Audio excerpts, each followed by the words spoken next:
Ta'ala. Yang menjadi pertanyaan sekaligus pelajaran bagi kita. Sudah seberapa kali kita menangis, meratap, memohon ampunan kehadirat Allah. Cing sabaraha kali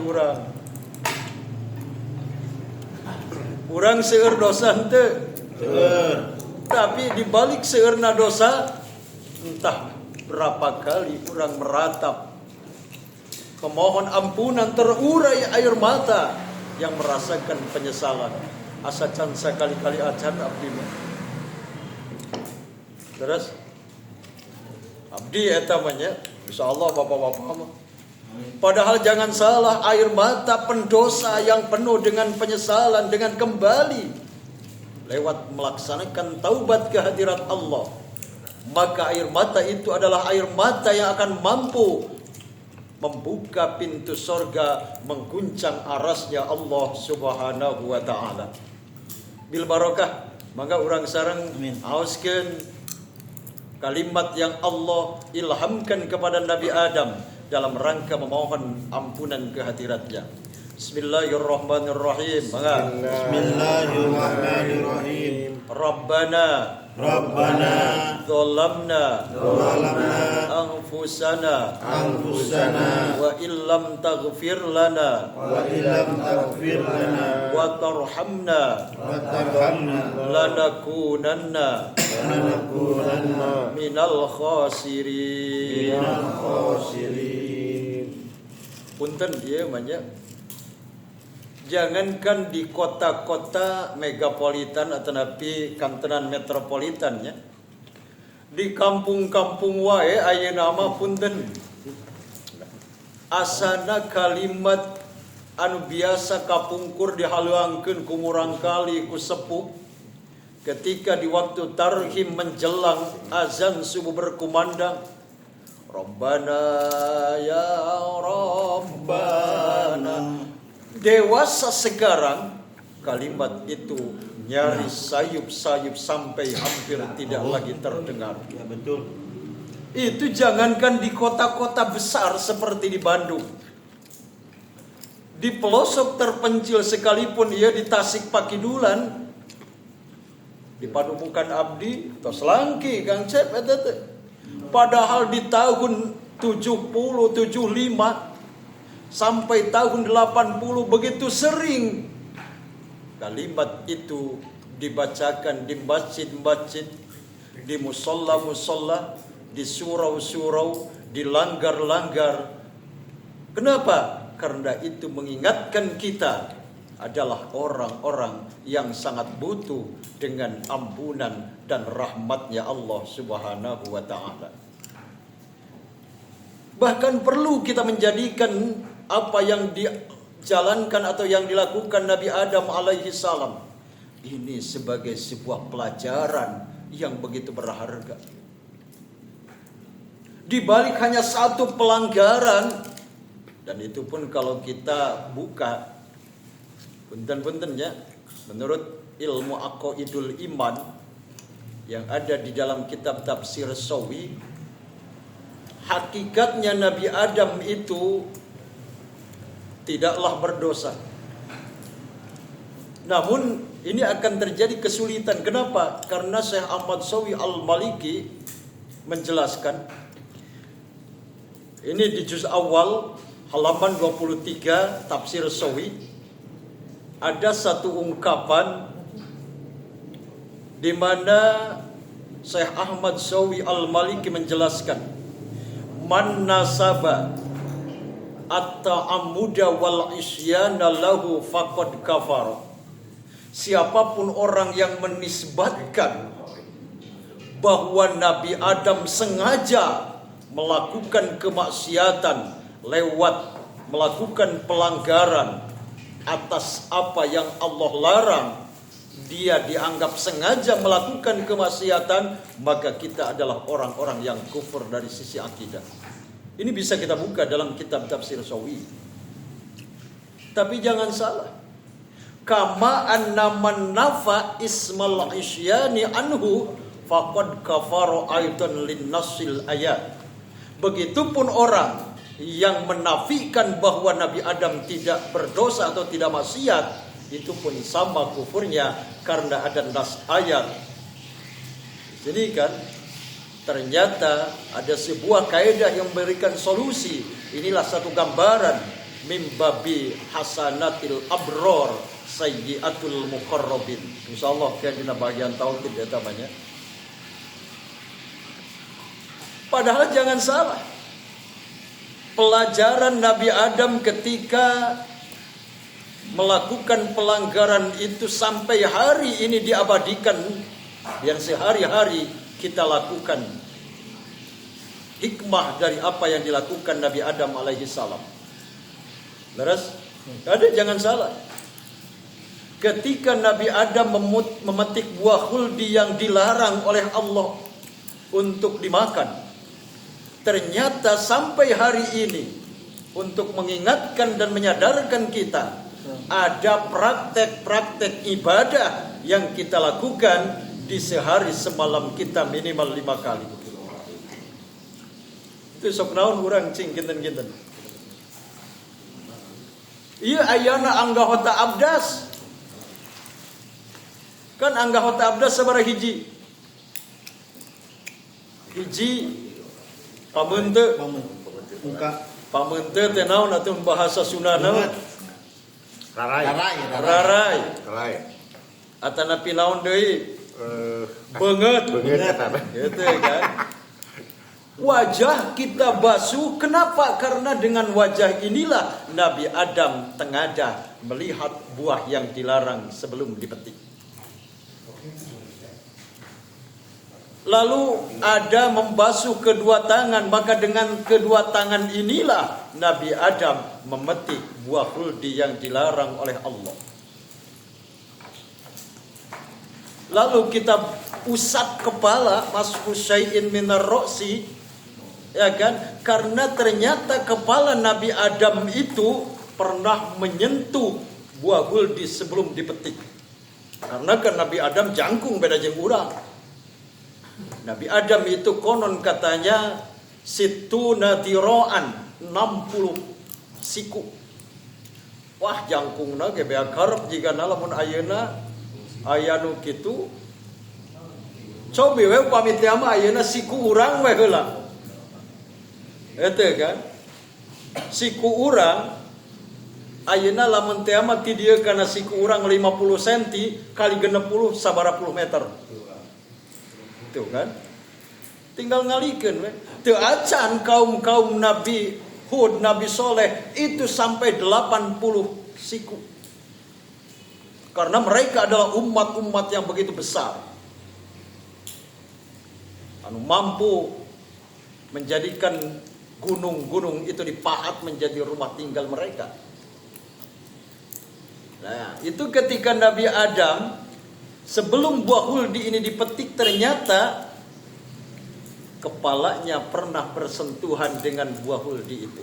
Maka diabadikan kita sebagai umat manusia yang mengikuti ajaran agama samawi, adanya wudu yang di dalamnya salah satu rukun atau kewajiban fardu wudu adalah mashu syai'in minar ro'si. Oh, jadi ayat sejarah tiba heula lagi nih kan ya. Arya mengusap cepil kan? Eta mah hukumna sunnat. Kenapa? Karena Nabi Adam itu mendapatkan bisikan lewat Siti Hawa yang membujuk, Siti Hawa yang merajuk. Punten, Nabi Adam tidak pernah tergoda oleh iblis. Sekalipun iblis bersumpah, wallahi inni lakuma minan nasihin, namun Nabi Adam tidak pernah tergoyahkan. Maka karena Nabi Adam begitu kokoh memegang apa yang Allah larang itu, datanglah Ajazil. Itu kan dedengkot iblis kan, Ajazil tanya.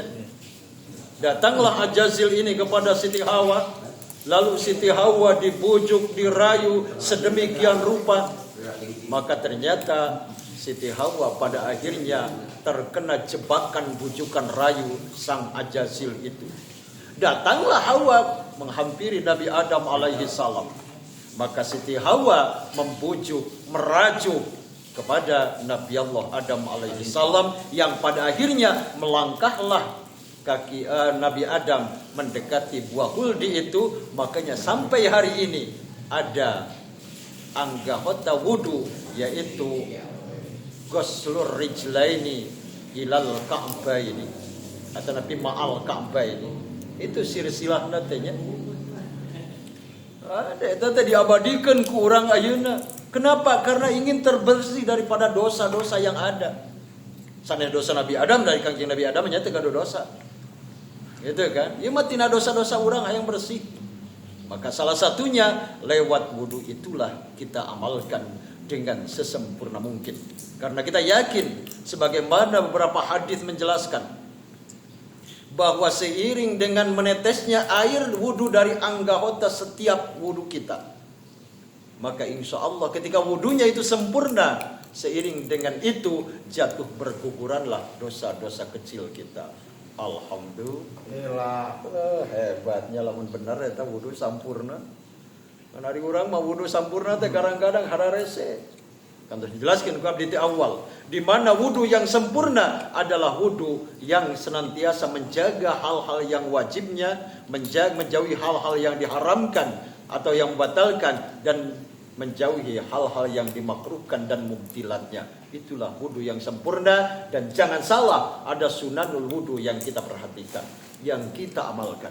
Itu untuk menuju isbagul wudu. Ternyata kita meyakini bahwa punten-puntennya seorang wanita itu mampu melambungkan seorang pria ke puncak kejayaan. Leres tuh. Leres. Tapi di sisi lain, seorang wanita mampu menjadikan pria, seorang laki-laki itu jatuh ke jurang keterpurukan yang paling dalam sekalipun. Contoh, dari zaman klasik hingga zaman modern saat ini sudah banyak kita temukan historis dan fakta sejarah bahwa seorang perempuan mampu melambungkan seorang laki-laki untuk menuju kesuksesan. Tapi di sisi lain, seorang perempuan mampu menjatuhkan seorang laki-laki ke jurang kehinaan dan ke jurang kehancuran yang paling dalam sekalipun.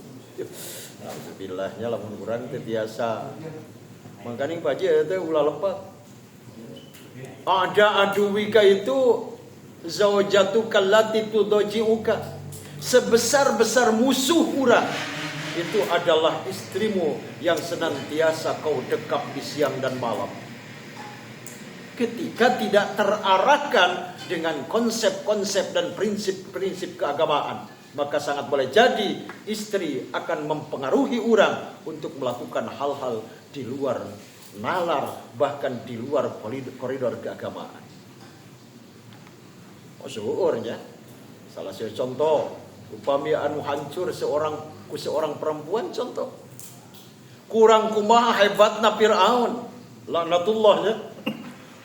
Tapi ternyata Fir'aun itu bisa mengikuti karena senyum simpulnya Siti Asia. Leres di mana Asia lah yang merajuk dan membujuk Fir'aun supaya Nabi Musa yang dikala itu masih bayi supaya tidak dibunuhnya. Hebat kan? Nah, ini adalah salah satu contoh seorang hebat sekelas Fir'aun sekalipun yang dengan kecongkakan dan kesombongannya ia berani memproklamirkan diri sebagai Tuhan dengan ungkapan ana rabbukumul a'la, tapi ia harus bertekuk lutut di bawah senyum simpul sang istri tercinta Asia. Ya Allah ya Karim. Lalu seorang singa daratan Eropa, tentaranya banyak, kekuasaannya luas, itu harus bertekuk lutut di bawah kaki Cleopatra, itulah Napoleon Bonaparte. Tapi jangan salah, seorang wanita bisa melambungkan seorang laki-laki ke puncak kejayaan. Contoh, istri tercinta Rasulullah sallallahu alaihi wa alihi wasallam.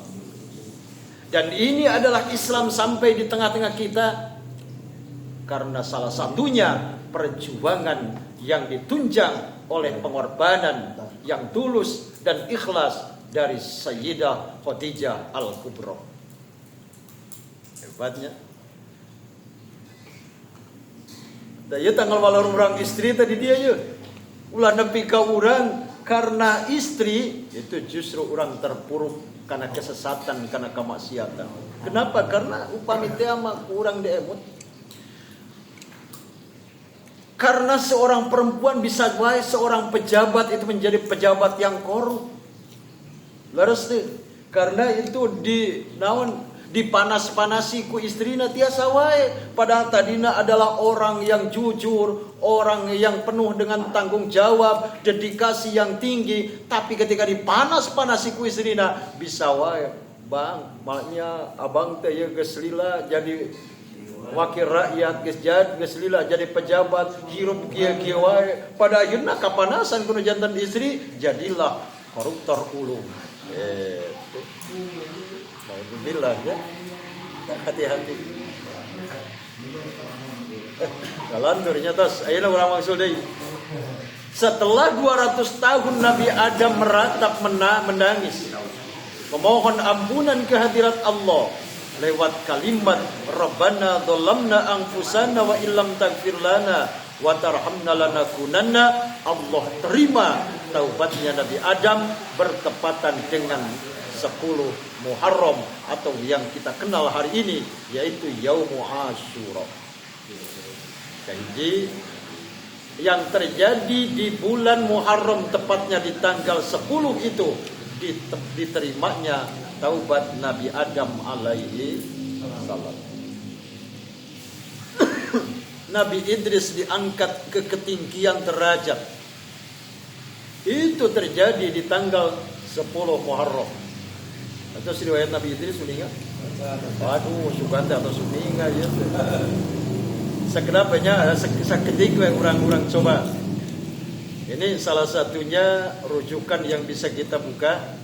Kitab Durratun Nasihin karya Syekh Utsman bin Hasan bin Ahmad Asy-Syakir. Ini orang Turki. Beliau seorang dai yang begitu terkenal di Turki itu. Riwayatnya kieu ngajab Nabi Idris kan. Suatu saat datanglah malaikat maut untuk bertamu atau kalau istilah kita manusia itu bersilaturahmi. Tahu Nabi Idris ini bahwa itu adalah malaikat naon?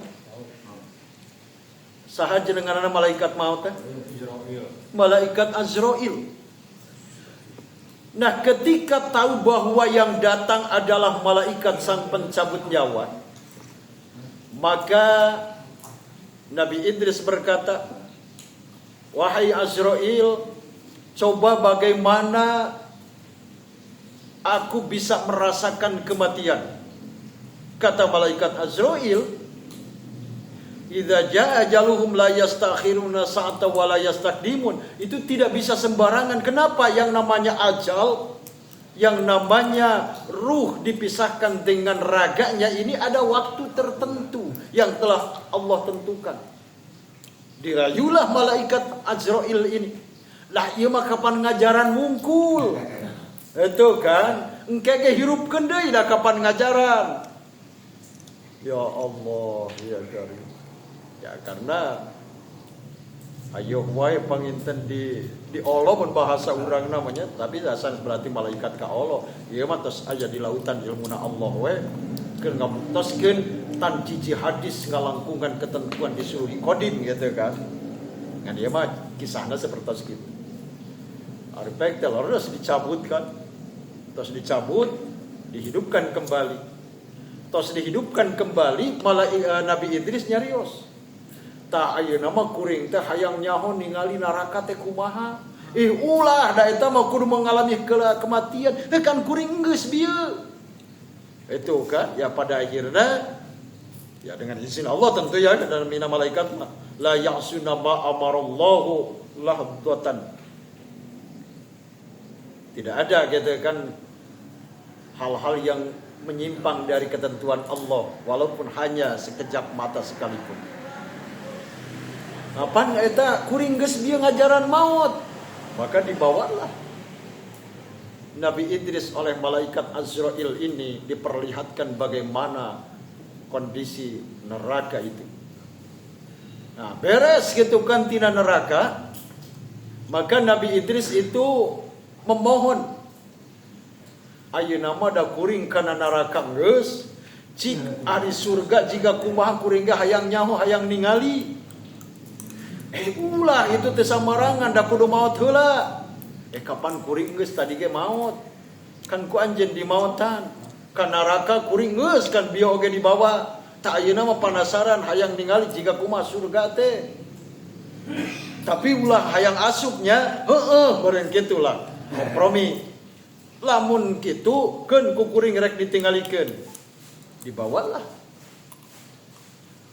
Nabi Idris ini diperlihatkan sorga.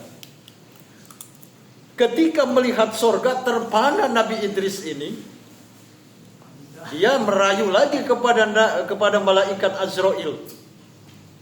Ayeuna mah cik hayang ngajaran sakedeung we kuring mah. Gitu kan? Itu bisa da ieu teh kudu kiamat heula, kudu maut heula. Kapan kuring geus tadi ge maut? Ayeuna mengajaran we sakedeung, tapi ulah lilanya, kompromi terjadi. Maka masuklah Nabi Idris alaihi salam. Dan lama Nabi Idris itu tidak keluar. Ya kan? Nah, setelah lama Nabi Idris tidak keluar, dipanggil oleh malaikat malakal maut. Pada akhirnya datanglah Nabi Idris.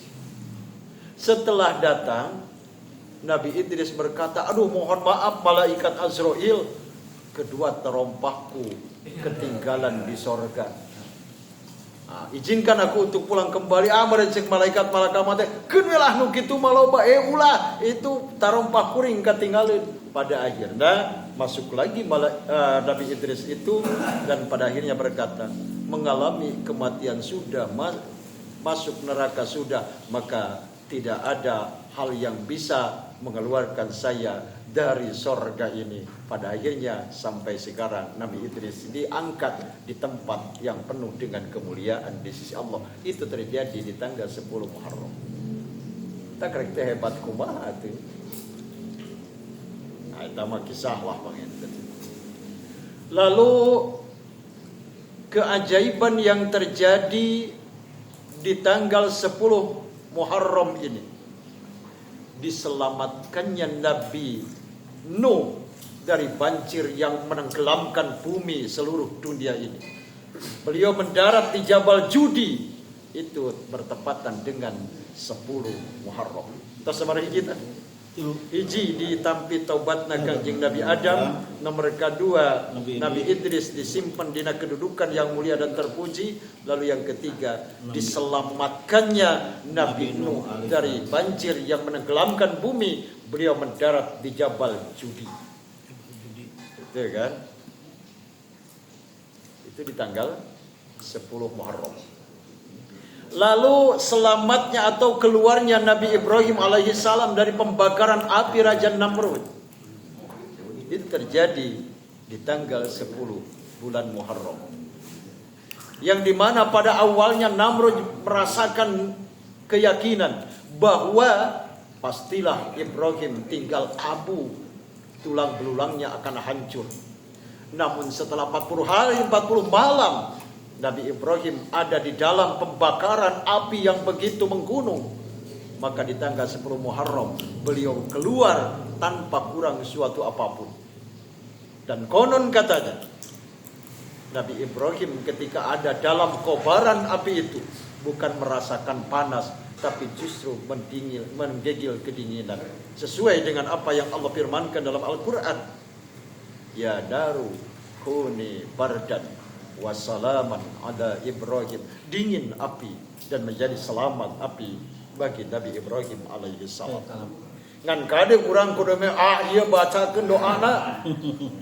Ya naru dan wassalaman ala Ibrahim, misalkan asupkeun welegeun kana naon, kana bara api. Wah atuh urang mah paling oke tutungnya. Tuh, ulah sok sagawaya, kelas urang gerasok hayang kikituan. Ya Allah, ya karim. Sanes teh percanten kana kemahakuasaan Allah sanesnya, heungan kelasna we urang mah beda. Jauh tanah ka langit cek bahasa sepuh teh amanya. Ya bisi Mang Acil ya erek demonstrasi. Ya daru kuni bardan wa salaman ala Ibrahim misalkan diasupkeun pandangan urang kana naon? Karena bara api Allah jika nama hancur no aya. Itu selamat keluar dari pembakaran api Raja Namrud Nabi Ibrahim di tanggal 10 bulan Muharram. Lalu Nabi Yunus alaihi salam, ya kan, seorang nabi yang senantiasa meratap memohon kehadirat Allah selama tidak kurang dari 40 hari 40 malam. Beliau ada dalam kondisi di mana kegelapan yang bertali-tali. Pertama gelapnya air lautan yang ada di kedalaman, lalu yang kedua gelapnya malam, lalu yang ketiga gelapnya perut ikan. Namun dengan izin Allah, Nabi Yunus alaihi salam senantiasa memohon kehadirat Allah Subhanahu wa taala dengan kalimat permohonan kumaha? La ilaha illa anta subhanaka inni kuntu minadz dzalimin. Nah, sehingga dalam Al-Qur'an dijelaskan, seandainya Yunus bukan dari golongan orang-orang yang senantiasa membasahi lisan dan kalbunya dengan berzikir dan mengingat Allah, tentulah perut ikan akan menjadi kuburannya. Berbahagialah kita jikalau hari ini menjadi orang-orang yang senantiasa membasahi lisan dan kalbu dengan zikir dan mengingat Allah Subhanahu wa ta'ala. Di tanggal 10 Muharram maka terhempaslah ke tepian Nabi Yunus, dimuntahkan dari perut ikan dalam kondisi yang sangat lemah. Namun alhamdulillah Allah memberikan keselamatan. Selamatnya Nabi Yunus itu adalah tanggal 10 Muharram. Dan yang ada hubungannya dengan pelaksanaan ibadah puasa di Yaum Asyura, di mana Nabi Musa alaihi salam selamat dari kejaran Fir'aun dan Fir'aun mengalami kebinasaan. Itu terjadi di tanggal 10 Muharram.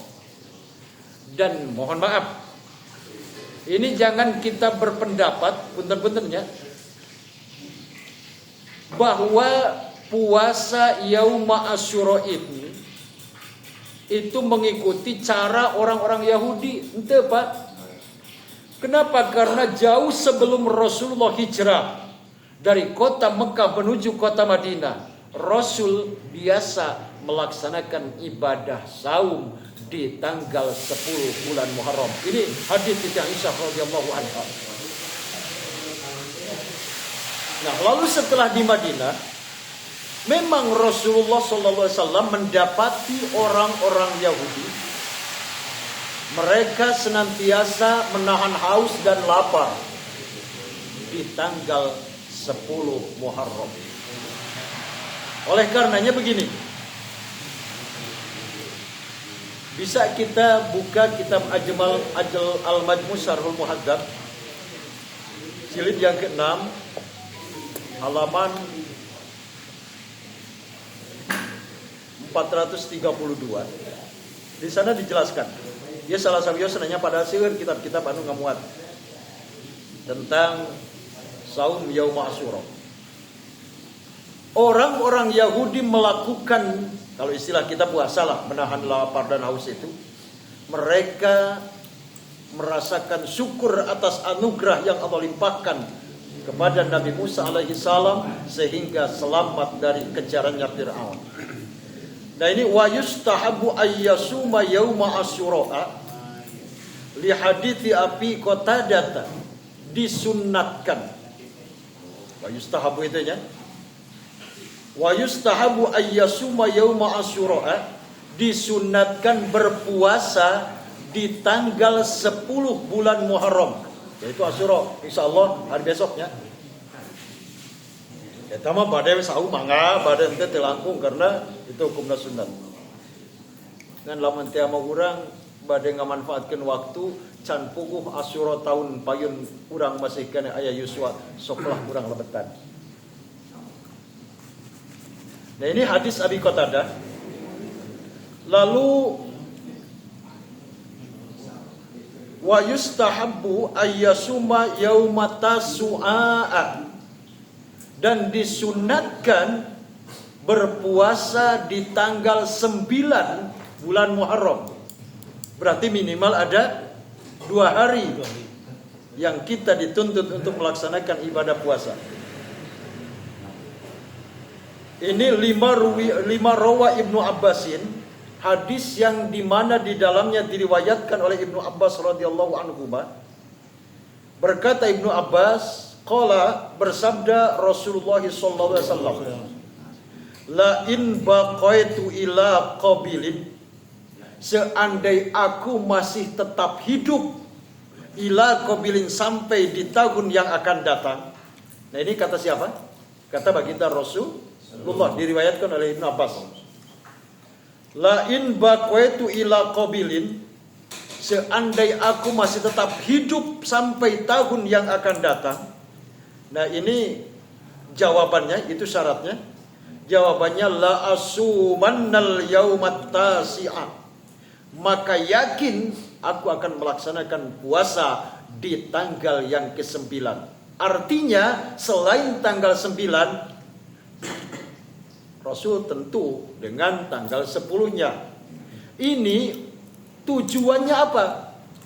Dalam hadis yang diriwayatkan Ibnu Abbas ini, syarahnya menjelaskan, khaliful Yahuda, selisihilah orang-orang Yahudi. Di mana orang-orang Yahudi mengiktisor, gitu kan? Artinya hanya mengambil puasa di bulan Muharram itu 1 hari saja. Pun bahasa ulama iktisor tengah wungkulnya, orang Yahudi melaksanakan ibadah puasa di bulan Muharram itu hanya di Yaum Asyura. Itu kan, hanya di tanggal 10. Oleh karenanya Nabi berpesan, khaliful Yahuda, selisihilah orang-orang Yahudi. Dengan cara apa? Dengan cara puasa tanggal 9 dan 10 atau 11. Bahkan ini menjadi satu ketetapan di dalam madhab Imam Asy-Syafi'i rahimahullah, di mana puasa 3 hari 9, 10, 11 di bulan Muharram ini dalam rangka mengisi Asyura, salah satunya ini adalah level yang paling utama. Jadi yang utama itu 9, 10 atau 10, 11. Tapi yang lebih utama adalah 9, 10, 11. Nah, pilih anu tadi teh acan, maka sareng senena tujuanana khaliful Yahuda, untuk menyelisihi orang-orang Yahudi. Nah itu salah sawios hikmah atau anan peristiwa yang terjadi di tanggal 10 bulan Muharram. Dan jangan salah, ini ada satu gambaran yang diangkat oleh Imam Al-Faqih Abu Laits As-Samarqandi, di mana ini diterima dari Abdullah bin Abbas radhiyallahu anhuma. Qala Rasulullah sallallahu alaihi wasallam, man soma, man sahawai jalmi, gitu kan pamilogat bahasa di pasantren banyak. Man ari sahawai jalmi, itu man disebutna isim mausul. Man teh isim mausul. Bade pamegat, bade istri, bade sepuh, bade anom tiasa man. Mung identik man itu nuduhkeun kanu kagungan akal. Beda sinereng ma. Jadi disebutna isim mausul. Isim mausul kedudukanana atanapi kondisina adalah isim anu mabni. Wa man wa ma wa al tusawi madukir wa hakadha du inda tayyin suhir. Nah itu gambaran isi mausul. Man ari saha wae jalma soma eta anu puasa. Soma kedudukan tarkibul kalimatna janten sodar sila. Dina sodar sila aya domir anu buat balik kana isi mausul. Kitu nya Bang baheula teh waktu di sadang teh nya Bangnya. Itu kan. Aya domir anu buat balik kana isi mausul. Sesuai jeung isi mausul aya. Tapi hartosinana man ari saha wae jalma. Soma eta anu puasa ieu man. Iraha yauma asyura. Kenapa asyura? Henteu asyura'i karena ieu bagian anu kalebet isim guer munsorif. Nyaeta kalimatna alif taknis mamdudah. Kan taknis aya dua nya. Aya taknis ku alif, aya taknis ku ta. Taknis ku alif aya dua. Hiji aya anu mamdudah, kedua aya anu maksurah. Akeun wae teu ngadongengkeun kitu kayaknya penting nama urang mangadenge bahasana. Teu pati kaharti ku abdi ge naon kitu. Duka karena abdi meureun nganukur saele teh baheula teh nya diajar alif-alifanana. Tak deui kaina ge teu ngarti teh.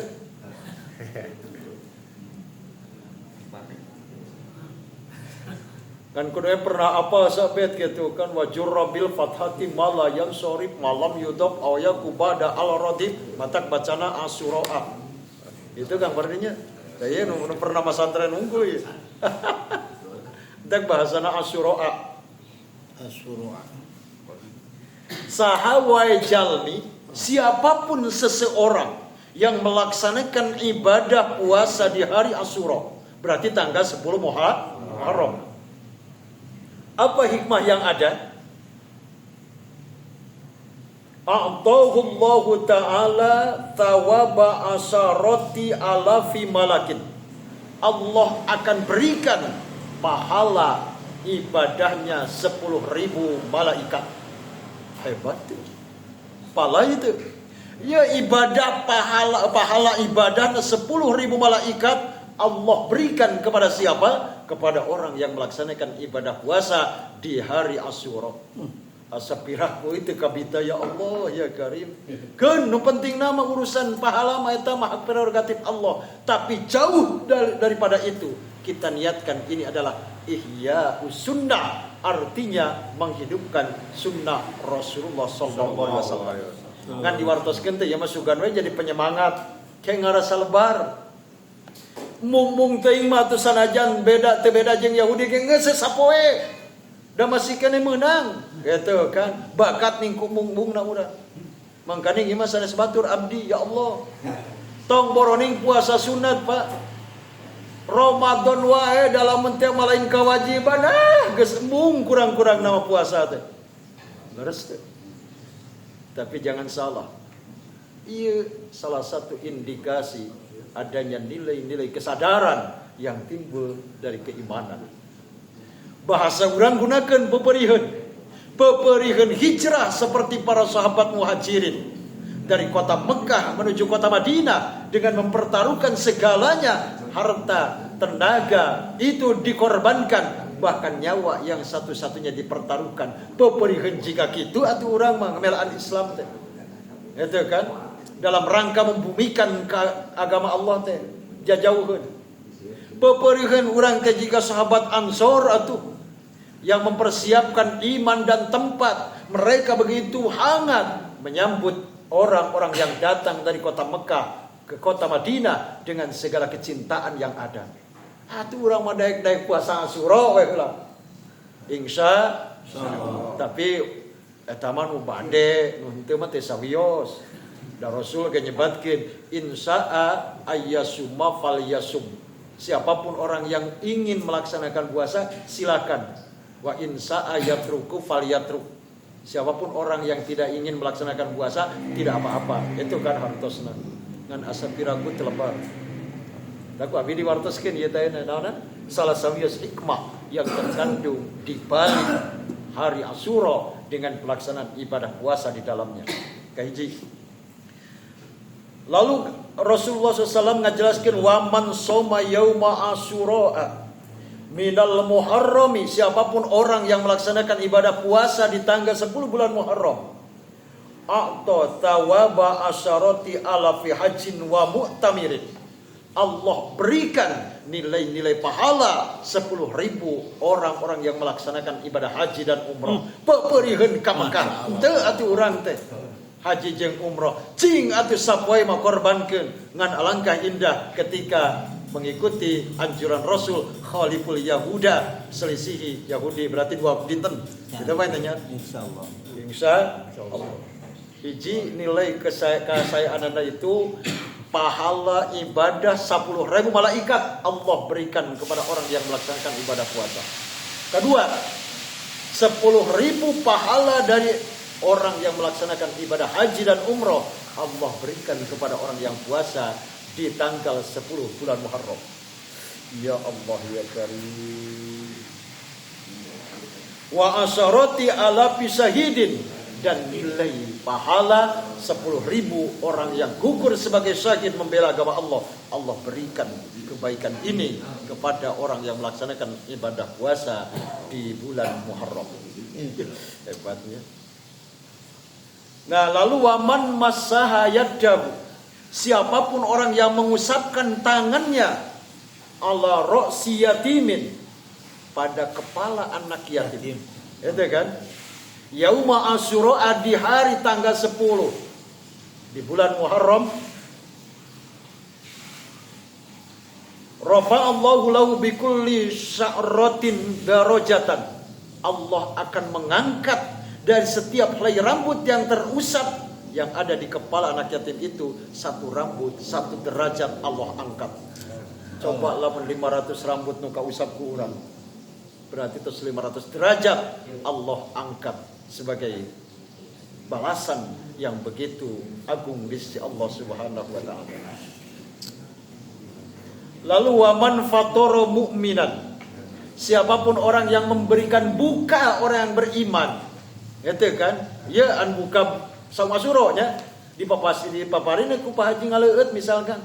Jangan salah, biarpun hanya seteguk air putih, tapi ia patoroso iman, memberi buka orang yang berpuasa. Dan orang itu adalah orang yang mukmin. Kapan? Lailata Asyura, di maghrib enjing, berarti ya Mas ya. Di maghrib enjing kade aya seorang mukmin mengalaksanakeun saum dina 10 Muharram, maka maghribna ku urang dipaparin buka. Ya Allah, faka annama abtara indahu jami'a ummati Muhammadin, maka seolah-olah ia telah memberikan buka orang-orang yang berpuasa dari seluruh umat Nabi Muhammad sallallahu alaihi wasallam. Ya Allah ya Karim. Itulah kelebihan yang namanya Yaum Asyura, dan ini adalah satu momen yang begitu istimewa. Kenapa malam ieu abdi diangkat tentang keistimewaan Asyura? Mudah-mudahan menjadi dorongan urang semakin sadar, dan urang betapa rindu dengan pelaksanaan saum di Yaum Asyura itu, karena kita yakin belum ada jaminan bahwa tanggal 10 di bulan Muharram tahun yang akan datang belum tentu kita masih ada di bumi untuk bernafas. Laras deh. Makanya isilah desahan-desahan nafas ini sehingga menjadi sesuatu desahan nafas, di mana kata Imam Al-Ghazali, nafas yang di dalamnya ada nafi isbat, ada zikir dan mengingat Allah, maka desahan-desahan nafas itu adalah desahan-desahan nafas yang begitu berharga, lebih daripada intan dan mutiara. Mudah-mudahan orang sadayana Allah Subhanahu wa taala dipaparin mampu mengisi hari-hari Asyura, terutama di dinten enjing, dengan kebaikan-kebaikan yang bisa kita lakukan. Karena kita yakin sekecil apapun kebaikan itu, ketika mendapatkan penerimaan di sisi Allah, maka kebaikan yang kecil itu akan menjadi kebaikan yang begitu besar dan akan menghantarkan kita orang yang mendapatkan kebaikan di sisi Allah Subhanahu wa taala. Itu saja yang bisa kita obrolkan pada malam ini, khusus ieu mah ngabahas tentang Yaum Asyura karena persiapan kanggo enjing gitu kan. Abdi meureun nunutan gitu kan matak malung teh ngeunaina mah. Sakitu rupina kasadana hapunten walaupun minkum. Assalamualaikum warahmatullahi wabarakatuh. Waalaikumsalam warahmatullahi wabarakatuh. Allahumma sholli ala nabiyil hashimi Muhammadin wa alihi wasallim tasliman. Allahumma sholli ala nabiyil hashimi Muhammadin wa alihi wasallim tasliman. Allahumma sholli ala nabiyil hashimi Muhammadin wa alihi wasallim tasliman. Allahumma sholli wa sallim wa barik alaihi